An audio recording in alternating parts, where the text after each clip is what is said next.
Now, as many people have heard, Neil Diamond recently was diagnosed with Parkinson's disease, and this disease affects 1 million people in the U.S. and more than 6 million in the world. Now, Dr. Catherine Lefevre is joining us now. She's the director of the U of L Physicians Parkinson's Disease and Movement Disorder Center and the assistant professor of neurology at the University of Louisville School of Medicine.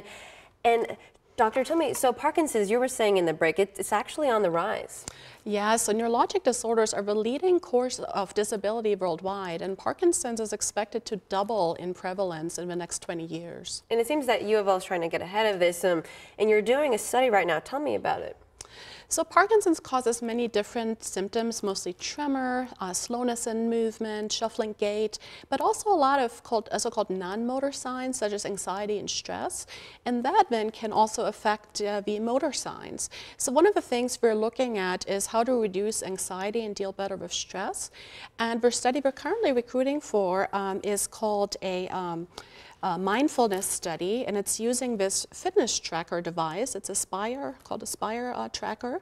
So this attaches to your body, to your clothes. It measures your steps, your activity, but also your breathing pattern.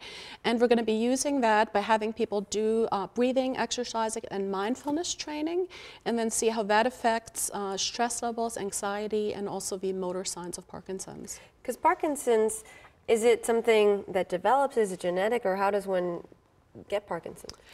So there are some genetic predisposition, and then it's an interplay with environmental factors, and the biggest risk factor is actually age.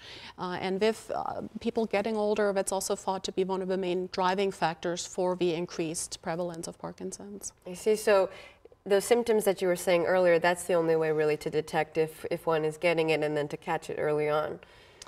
Yeah, so usually people would notice either a tremor starting or just slowness, getting slower, moving slower, shuffling gait. These are often the earliest symptoms. I see. And so people could learn more about Parkinson's at a symposium that's coming up. Tell me about that.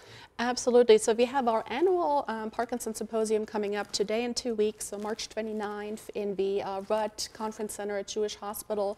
It's going to be a fantastic program. We have an outside speaker come from Portland, Oregon, who's going to be talking about her research on mindfulness, as well as many other speakers, and mainly focusing this year on the non-motor symptoms that I mentioned, and specifically mood, sleep, and also sexual function. So I think it's going to be a great opportunity to learn things about Parkinson's you don't hear every day. Okay, well, Dr. Catherine Lefevre, thank you so much for joining us. Thank you.